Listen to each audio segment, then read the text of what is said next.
Good morning and welcome to Mrs. Achari's Kindergarten Cabin. So this week we have been spending a lot of time reading about Abby and Gus and the sunny spring day. So today's work is going to be an extension of the story, and we're going to work on a skill that will help us become better readers and writers and thinkers. So today's skill is kind of a word study activity, and we're basically going to be studying the meanings of words by thinking about their opposites. And the fancy word for opposite is antonym. An antonym is an opposite. And an opposite is something that is exactly different, something that is not the same as something else. So during our reading, usually when we do read alouds, we always think of words that mean the same thing as other words. So sometimes we look at the word happy and we say, oh, what would be another word that we could use here instead? And we would say something like content or excited or feeling good. So we usually are talking about words that mean the same thing. So I thought, why don't we change it up a little bit and let's talk about words that are different, words that mean the opposite, or words that are antonyms. So I started with a couple of examples to start out. So these are some pretty easy ones that I'm sure you can figure out just like that. So the first example that I'm going to use to teach you what an opposite is the word up. If something is going up, we know, sorry, I have to move that chair. We know that it's going this way, right? So I can toss the pen up in the air. But as you noticed, after it came up, it did the opposite and it came down. So the opposite of up is, all right, you said it. The opposite of up is down. Down.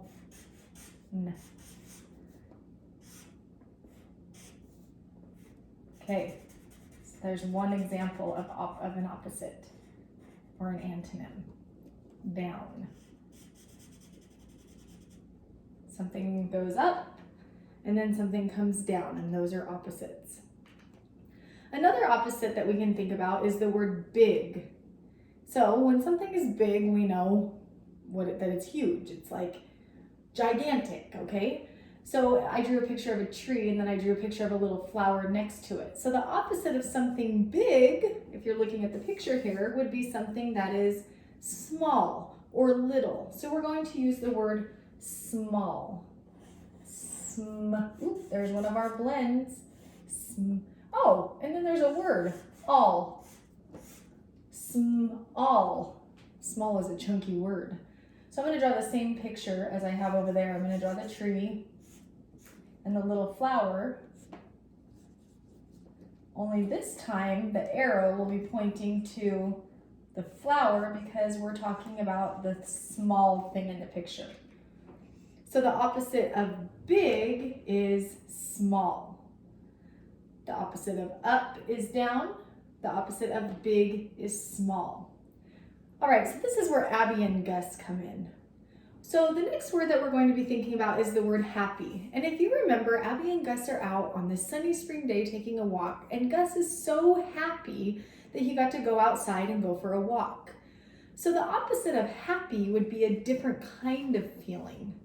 It's a different feeling that is not the same as happy. So someone who's feeling happy would look like this, but someone who's feeling the opposite of happy would look like this. So the opposite of happy is, why don't you tell someone at home, what is the opposite of happy?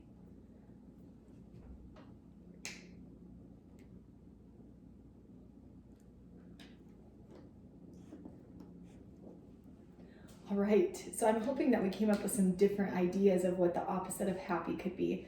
The one we would usually say is sad, and that's correct, right? So the opposite of happy is sad. If you're not happy, then you're probably sad. But there are some other words too that we could talk about that would also be the opposite of happy. So maybe Gus didn't get to go for his walk, so he was not happy, he was disappointed. Disappointed is another word that we could use to say the opposite of happy. So sometimes there's more than one possibility for the opposite. Another word that we could use that might describe how someone is feeling who is the opposite of happy might be upset. So if you're not happy, you might be upset. So if Abby didn't take Gus for a walk that day, he might feel upset instead of happy. So those are just some different words that we can use to say the opposite or the antonym of the word happy. But for this chart, we're just going to write the one that we would normally go to, and that is the word sad. Ooh, while I'm writing it, I want you to see if you can say the sounds in the word and spell it. Sad. Consonant, vowel, consonant.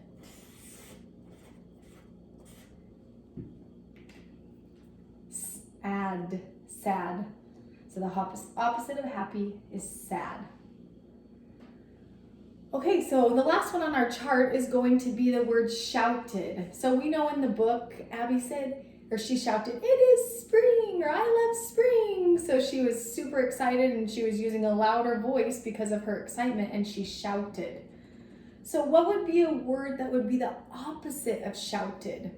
So it would be different than shouting. Instead of a loud noise, it would be a quiet noise. What would be the opposite of the word shouted? I'll give you a minute to think about this one.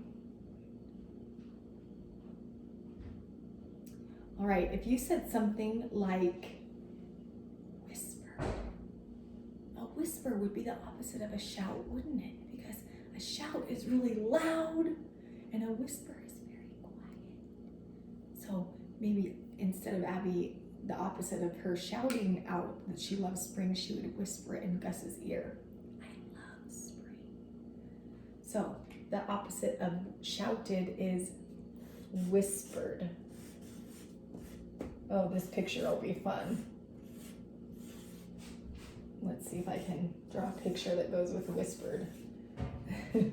I'll do person,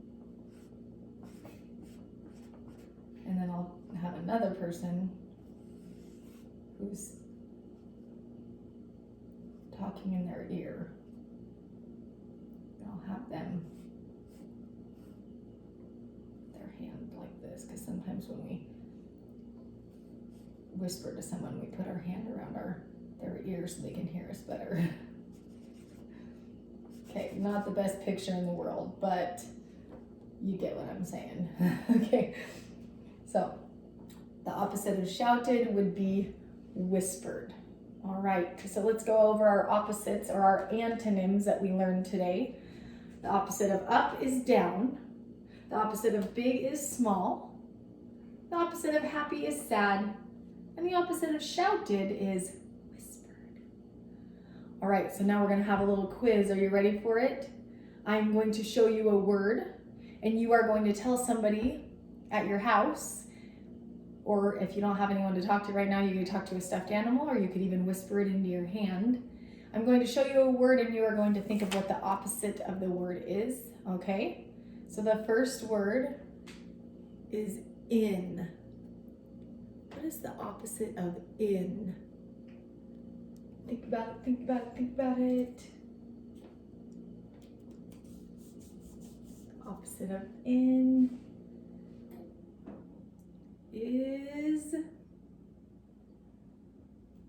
you said out. You are correct. The opposite of in is out.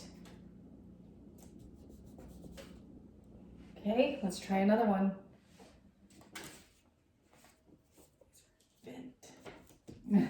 Okay, let's try another one. Okay, the word is fast. Think about it.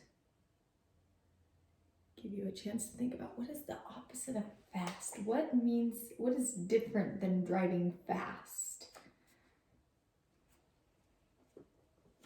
The opposite of fast is, yes, you are correct if you said slow. The opposite of fast is slow. Ooh, look at that word. Slow. O, two chunks. Slow, and then OW sometimes says O. All right, fast, slow. Last one. Now. No laughing at my elephant drawing.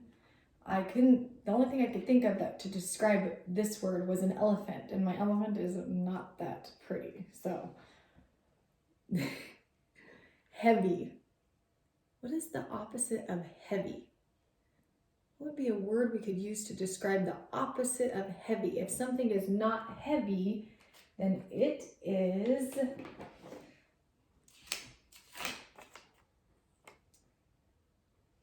right. Think about it. If you said the opposite of heavy is light, like a little mouse, you are correct. The opposite of heavy is light.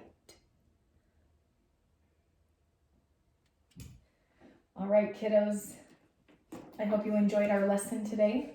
So as you are out and about this weekend, well, not too far out and about because we should be staying home and not getting too close to people. But if you are at home and you guys are out for a hike, or you're out walking, or you're in your house, you can be quizzing people around you and asking them, what is the opposite of, and see if they can tell you. All right, you guys have a wonderful weekend, and I look forward to our reading lessons next week.